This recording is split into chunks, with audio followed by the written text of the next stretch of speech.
Break के बाद खुशामदीद नाज़रीन, इब्तदाई तौर पर जब ये मामलात शुरू हुए तो उस वक्त तो ये ऐसे लग रहा था कि जैसे माजी के इलेक्शन से ये इलेक्शंस मुख्तलिफ होते नज़र नहीं आएंगे, लेकिन 2 माह कबल जब जो बाइडन साहब ने अपना नाम जो है वो वापस लिया और कमला हैरिस की हिमायत का ऐलान किया तो उस वक्त मामलात जो हैं वो बिल्कुल पलटा खा गए। इस दफ़ा के इलेक्शंस गुज़श्ता इलेक्शन से किस तरह से मुख्तलिफ हैं अब्दुल्ला मलिक साहब? देखिए, इसमें कोई शक नहीं है कि जैसे भट्टी साहब ने कहा, बड़े उन्होंने डीपली एनालाइज किया क्योंकि वो वहाँ हैं और उनको ग्राउंड रियलिटीज़ के मालूम है। लेकिन देखिए मेरा पॉइंट ऑफ व्यू तो बड़ा क्लियर है। मैं तो ये कहूँगा कि एक जो फ़लस्तीन और इजराइल वाला इशू है वो बड़ा हाईलाइट रहेगा, दूसरा स्विंग स्टेट का रहेगा, तीसरा जो इंटरनल पॉलिसी है टैक्सेस वाली या अबॉर्शन वाली कुछ लिमिट तक रहेगी, जितना वाइटली इतना कोई रोल नहीं होगा। देखिए, अगर हम कंपैरिजन करें हिलरी और कैमला हैरिस में, तो हिलरी उस वक्त बहुत पॉपुलर थी। जैसे भट्टी साहब ने भी कहा कि आखिरी दम तक हम देख रहे थे कि वो खातून है, पहली दफ़ा अमेरिका की सदर बनने जा रही हैं, लेकिन वो हार गई थी। लेकिन वो बड़ी पॉपुलर थी, उनकी जो फॉरेन पॉलिसी थी और उनकी पार्टी की, और जिस तरह वो और एक टाइम तक तो हमें बिल्कुल जीतती हुई नजर आई कि कैमला हैरिस ने तो अभी देखना अभी किया है। कैमला हैरिस यकीनन एक एनर्जेटिक है, खातून है ट्रंप के मुकाबले में, लेकिन ट्रंप अपने आप को बड़े सीजनल पॉलिटिशियन समझते हैं और वो समझते हैं कि वो अमेरिकन नेशन को लीड कर सकते हैं और अमेरिकन नेशन में उन्होंने एक नेशनलिज्म उजागर किया। सेकेंडली वो कहते हैं कि यूक्रेन और रशिया की वॉर है, उसको भी वो कूल डाउन करने में, तनाज़ात दूर करने में उनका एक कलीदी रोल रहेगा, लेकिन उनका रोल थोड़ा टुवर्ड पीस है। तो लेकिन ये इसमें कोई शक नहीं है कि जैसे भट्टी साहब ने खुद भी कहा है कि अभी जो फॉरेन पॉलिसी के हवाले से दोनों पार्टीज़ का कोई इतना क्लैरिटी के साथ चाइना के अमेरिकन क्या रिलेशनशिप होगी, इंडिया के साथ, अब देखें ना वो हमारे एशिया को छोड़कर वो गल्फ स्टेट में ज़्यादा इंटरेस्टेड है। जैसे सऊदी अरब के साथ उन्होंने तल्लुकात बढ़ाए, यूएई कतर के साथ हैं। तो मेरा ख्याल है कि मुझे तो ट्रंप की पॉलिसियाँ ज़्यादा अट्रैक्ट करती हैं, और चूँकि हम पाकिस्तानी हैं, हमारी जो एशियन वोट होगा वो मेरा ख्याल है ट्रंप को ही कास्ट होगा। अच्छा, डॉक्टर हनान साहब, जो नैरेटिव क्रिएट करता है वो हमेशा लीड अवाम का जो एक सेंटिमेंट जो है वो उनके साथ रहता है। हम देखते हैं कि जो प्रॉपर एक अपना नैरेटिव बिल्ड करता है, क्रिएट करता है और प्रॉपर एक बैटलफील्ड तैयार करता है, आपको इस वक्त कौन नजर आ रहा है? देखिए, अभी तक तो जो पहली डिबेट जो मैंने इन दोनों की देखी, इसमें तो डेफिनेटली कमला हैरिस ने बड़ा अच्छा परफॉर्म किया है। अभी तकरीबन 50 डेज पड़े हुए हैं इलेक्शन के अंदर, इसके अंदर बहुत सारी चीजें अप एंड डाउन आएंगी, ग्लोबल पॉलिटिक्स में चेंज आएगी, उसके अलावा इंटरनल पॉलिटिक्स में बहुत सारी चीजें आएंगी। ये देखना है कि अगले जो रैलीज के अंदर जो मैंने ऑब्जर्व किया बड़ा, क्योंकि मैं भी रहा हूँ बाहर अमेरिका में, बड़ा इलेक्शन के साथ रहा है एक्सपीरियंस, तो मैंने ये देखा है कि ये जो रैलीज होती हैं इसमें भी बड़ा अहम सिर्फ डिबेट एक फैक्टर है डेफिनेटली उसका, क्योंकि वो मीडिया उसको कवर कर रहा होता है। और लास्ट जो नाइट डिबेट हुई है उसके अंदर वो टिल्ट था एंकर का, ये भी एक बड़ा इंपॉर्टेंट पॉइंट है। और अगली जो चीजें हैं ना, आगे जो डिबेट्स के अंदर जो पब्लिक सेंटीमेंट जो है वो किस तरह ट्रांसलेट होता है वोट के अंदर, ये अभी कहना टाइम तो लगेगा, पर ये मोमेंटम गेन कर लेगी। मैं समझता हूँ कि जो डेमोक्रेट्स हैं उन्होंने बड़ा अच्छा स्टेप लिया, उसको बाइडेन को जो ना वो स्टेप डाउन करवा के इसको आगे लेके आए हैं।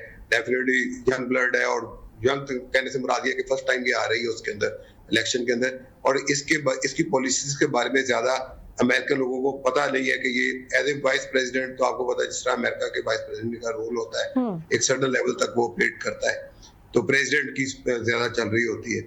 अब जनरली अगर जो नैरेटिव की अगर आप बात करें, तो अभी तक जो डिबेट की जो पहली डिबेट हुई है इसके अंदर मुझे लगता है कि आने वाले दिनों के अंदर बहुत ज्यादा डिबेट का जो फोकस होगा वो 2 चीजों के ऊपर ऑपरेट करेगा, फॉरेन पॉलिसी के ऊपर, और दूसरा फोकस करेगा इकोनॉमिक अमेरिका की जो स्टेबिलिटी है इसके ऊपर। देखिए, बाइडेन से भी लोग कोई खुश नहीं है, उसका भी एक बड़ा प्रॉब्लम है। ठीक है, रिवाइवल की कोशिश की गई, उस लेवल की कोशिश नहीं है। जो मेरी पर्सनल इंटरेक्शन रही है बहुत सारे जर्नलिस्टों के साथ अमेरिका के अंदर, बहुत सारे लोगों के साथ जो वहाँ पे पाकिस्तानी कम्युनिटी है, और इवन के जो मेरे अमेरिकन दोस्त हैं उनके साथ मेरी जो प्रोफेसर है यूनिवर्सिटी से, उनसे मेरा बड़ा अच्छा ताल्लुक रहा है, उनके अभी भी डिबेट्स पे बात होती है। तो वो लोग भी जो है ना, यानी कि जो एक कंफर्ट लेवल था, एक जिस तरह आप क्लिंटन साहब को कह लेंगे, क्लिंटन की बहुत आउट क्लास परफॉर्मेंस रही है बीइंग अमेरिकन प्रेसिडेंट, बुश भी ठीक रहा है, उसने फॉरेन पॉलिसी को अच्छा खेला है, तो ये ओबामा बड़ा अच्छा रहा है। तो इस वाले से अभी इसको प्रिडिक्ट करना कि किस तरह पर जो नैरेटिव है ना, ये दो पॉइंट्स के ऊपर जो ना अमेरिका के अंदर चलेगा। और अब ये जो फ्यूचर जो अभी अगले 10-15 दिन के अंदर क्या फ्यूचर बैठता है, ये इसका जो है पैलेस्टीन वार का, और जो आपका जो है यूरोप के अंदर जो डेवलपमेंट्स हैं स्पेशली यूक्रेन वार के हवाले से, उसका भी इम्पैक्ट आएगा। और उसके ऊपर जो है ना दोनों खुल के नहीं बोल रहे हैं। बाइडेन ने ट्रम्प ने तो बड़ी ओपनली कुछ पॉइंट्स के ऊपर बात की, क्योंकि ट्रम्प का पिछले भी दौर में हमने देखा है कि वो कुछ चीजों के बारे में प्रिडिक्टेबल नहीं है, कि वो कुछ चीजें करता है और कुछ चीजें के ऊपर जो है ना वो और तरह परफॉर्म कर जाता है। इस डेफिनेटली जो एक्सपीरियंस की बात है, हेनरी क्लिंटन का बड़ा एक्सपीरियंस था।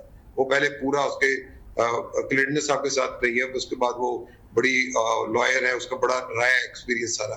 और आप देखें कि वो जब फर्स्ट टाइम आया तो वो विन नहीं कर सकी, हालांकि उसकी जो वे ऑफ उसकी जो कमांड थे being a foreign minister of foreign policy के ऊपर, मैं समझता हूं उसकी जीरक नजर वो सियासतदान है, स्पेशली फॉरेन पॉलिसी मिनिस्टर भी रही है उनकी। प्रॉब्लम ये है कि अब इस कॉन्टेक्स्ट के अंदर अब किस तरह ये ट्रांसलेट होता है, इसमें इकोनॉमिक इश्यूज जो बहुत, क्योंकि अब चाइना की साथ देखिए लोग होते हैं ना, वो सबसे पहले दो चीजों के ऊपर जाते हैं।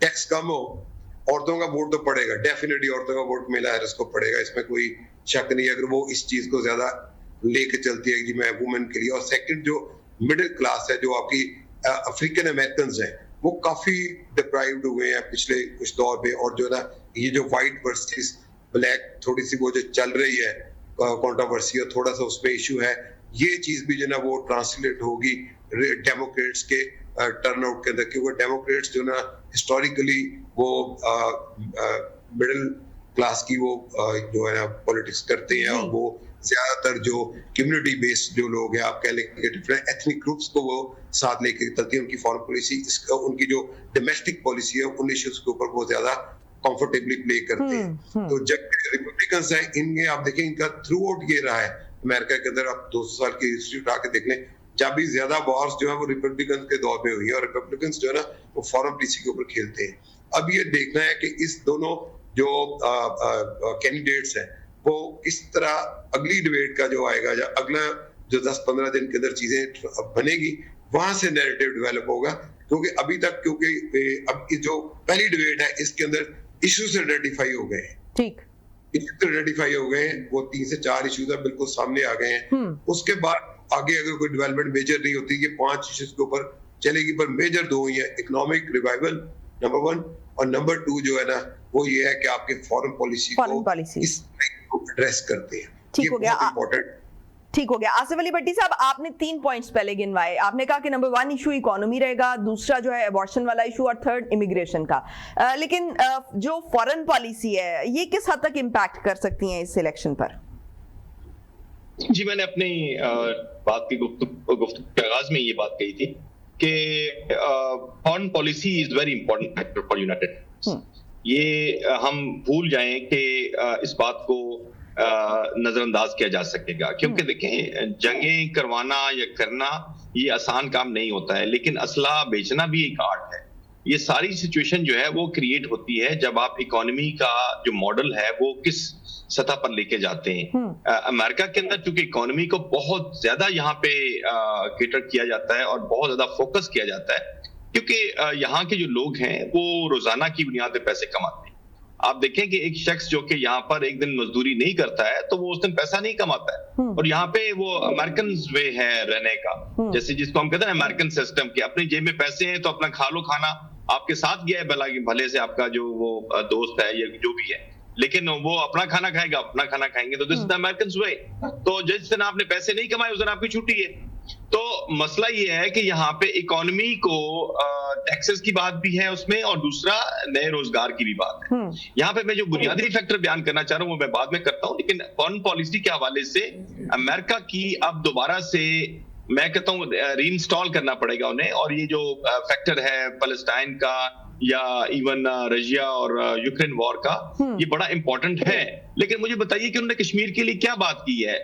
5 अगस्त को जो कुछ हुआ वहां पे, उसके बाद तो कोई बात नहीं हुई उसके ऊपर। अमेरिका की तरफ से सिर्फ एक स्टेटमेंट आया जो कि ट्रम्प का स्टेटमेंट था कि वो रिकॉन्साइल करवा सकते हैं दोनों मुल्कों को, लेकिन किसी ने बात नहीं मानी उनकी। फिर उसके बाद जो बाकी कॉन्फ्लिक्ट्स हैं पूरी दुनिया के अंदर, उन पे भी कोई बात नहीं हुई है। मुल्क के अंदर जो कि एक पॉलिसी बनी थी क्लाइमेट चेंज के हवाले से, जिसको बाइडेन ने बहुत ऊपर लेके गए थे पहले साल में, वो भी नाकाम रही है, उसमें भी कोई इंप्लीमेंट नहीं हुआ है। लेकिन दूसरी तरफ जो इजराइल और पैलेस्टाइन का इशू है, ये जो कन्फ्लिक्ट है, ये अराइज भी तो ये डेमोक्रेट पार्टी के अंडर ही हुआ है ना, जो बाइडेन साहब के।